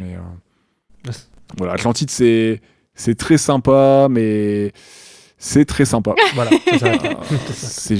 C'est joli, mais dans le récit, ça manque d'une chose. Ouais. Bon, on en a parlé dans l'épisode, ça manque Ouais. de... Et Les Secrets de mon père, voilà, j'ai beaucoup apprécié, mais c'est pas non plus... voilà, c'est pas un mood dans lequel j'aime être non plus, quoi. Oui, C'est oui. compliqué là. T'as pas dit que c'était ta passion au collège? C'est, Alors, ouais, mais ouais, enfin... Mais regarder des documentaires de sortie de camp de concentration, c'est pas un mood dans lequel j'aime Oui, être, peut-être tu pas vois. tous les jours, ouais. Voilà, c'est vrai que voilà, c'est un très très chouette film, mais bon, là, c'est vrai qu'on l'a mis dans nos préférences, on a mis face à un film qu'on appréciait beaucoup, hein, Ghost in the Shell, et en plus, voilà, bon, comme vous, c'est des thématiques, moi, aussi comme Ista, c'est des thématiques qui me parlent, et c'est un mood que j'adore, et c'était très cool à revoir et à redécouvrir pour le podcast. C'est rare que ça arrive, je sais pas si c'est encore arrivé, mais on est sur un Ouais, c'est vrai. Halloween C'est pour vrai. Ghost in the Shell, hein. Un C'est 3-0. vrai que non, généralement, il y en a peut-être un qui est différent, mais ouais. Mais voilà, les secrets de mon père ne déméritent pas, et Atlantide, on a à dire ce qu'il y avait à dire bien sûr, dessus, quoi. Atlantide non plus, hein. C'est pas... Il aurait fallu mettre Takira face à Ghost in the Shell, là, ça aurait été compliqué. Quel film? Ça aurait- ça aurait Akira. été compliqué. Akira. Chut. Bon, on le fera, Akira. Incroyable. Ah Moi, bah, je vais il le faire. faut, je pense. C'est un C'est classique, compliqué parce qu'en plus, les zik d'Akira Ah bah sont oui, incroyables oui, aussi. oui. C'est ça qui est dur. Eh bien, écoutez, je crois qu'on a fait le tour. Bah ouais, de ouf. Oui. On annonce la prochaine thématique. Bah oui, on espère que cette petite sélection trilogie vous aura... voilà, j'espère que vous aurez kiffé cette thématique, notre choix de film, et que vous aurez peut-être découvert des films, ou au moins appris des choses. N'hésitez pas à vous abonner, à partager, à donner votre avis sur les épisodes, sur nos différents réseaux sociaux, donc @StopMotionPod sur Twitter, Instagram et Facebook pour les anciens. Vous pouvez également donner 5 étoiles sur Apple Podcast et Spotify. Prochain thème, les amis, quel est-ce ? Quel est-ce ? Allez, Ista, tu l'annonces. Vous vous souvenez déjà plus ? Et quand même, hein. J'ai le conducteur. Allez. C'est quelque chose que t'aimes bien. Pixel art, ça s'appelle. Ça s'appelle pixel art. Donc vous savez, le pixel art, en fait, c'est un procédé. C'est le mec qui parle. qui commence un podcast sur le pixel. Et donc, on va commencer avec Street Fighter 2 de Chizaburo Tsuji, le film de 94. Si vous l'avez compris, on va parler un peu de jeux vidéo à travers des adaptations. Donc on va essayer de vous proposer quelques films sympathiques, histoire d'aborder ces univers-là. On va pas parler on va pas faire un podcast de jeux vidéo, hein, mais on va aborder certains de ces univers très cool et voir un peu ce que certaines adaptations ont à nous proposer. Il y a des gamers dans le coin ? Oui. Je croyais que c'était une question pour l'auditeur. Comment on dit ? L'auditoria. Les auditeurs, l'auditorium, l'auditoire. L'auditoire, ouais. je crois que c'est ça. L'auditorium, J'allais dire, c'est ils le peuvent pas lieu. nous répondre. Ah oui. En fait, non, il y a personne. À part nous, il y a personne. C'est vrai, c'est ce qui me semblait. En termes de gameuse, vraiment, je crois que malheureusement, je me limite à genre les Sims et c'est assez cliché. J'allais dire les Sims, Animal Crossing. Je pense que Non, c'est t'as surtout lâché à un peu l'ancienne, Animal Crossing. Crash Bandicoot, Spyro, genre de trucs, mais j'ai pas trop, Mais c'est cool, ça. pas trop pensé J'aime les bien. jeux beaucoup plus actuels. Je suis restée dans Claire, elle est restée à Soul une Calibur période. 2. Ouais, c'est ça, j'avoue. Alors ça, par contre, ça c'est mon must. D'ailleurs, J'adore. petite confession, c'est une très mauvaise perdante. C'est trop drôle de la faire rager. C'est archi Sur faux. Soul Calibur et Smash Bros, c'est super drôle. C'est vrai que Smash Bros c'est cool aussi. En vrai, j'aime bien les jeux de bagarre. J'aime bien aussi, j'aime beaucoup. Voilà, Oui, c'est- exactement. Il n'y avait pas de film sur le Calibur, désolé. Ah oui, c'est vrai.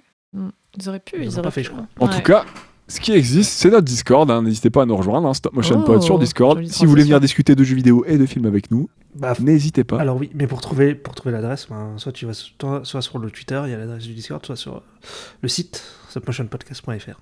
Et ben voilà, tout est dit. Si vous voulez venir mettre sa pâtée à Claire aux jeux vidéo, non, je déconne. N'hésitez pas.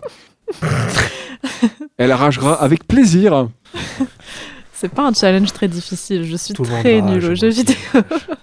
Attends, quand le mec il te fait tout le temps le même coup, et au bout d'un moment, et voilà, tu te fais tout le Ouais, temps. t'appuies Oui. sur tous les Ouais, juste boutons, combat, ça là. passe. Mais Claire, c'est drôle à voir. Toi, t'es C'est En plus, super c'est drôle. vrai, Ça, je- il me faisait toujours le même coup et il rigolait, genre comme un gros débile parce que je rageais. C'était sûr. Je connais les techniques de Ouais, fourbe bah comme ça. ouais. Et voilà. Moi, je la voyais rire, ça me faisait plaisir. Donc, je la voyais Ah. rager, moi, ça me faisait rire, ça me faisait Ça encore a plus failli être plaisir. mignon et en fait, non. Ça a failli être mignon quand t'as dit, genre, je la voyais rire et ça me faisait plaisir.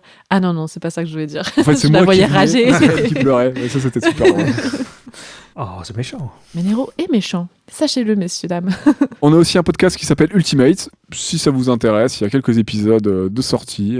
Si vous voulez nous écouter parler un petit peu de séries, n'hésitez pas à faire un petit tour. Et d'ailleurs, on va faire prochainement One Piece.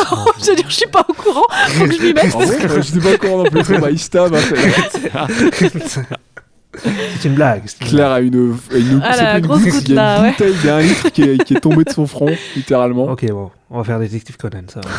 Putain, l'enfer. En vrai, moi, je l'avais proposé. C'est vrai. Et bien sur ce, on vous fait des gros bisous. Des bisous. On vous dit à très vite donc pour Street Fighter 2, Pixel Art. Prenez soin de vous, prenez soin de vos robots et à très bientôt. See you. À bientôt. Bisous. Kawabunga! Salut.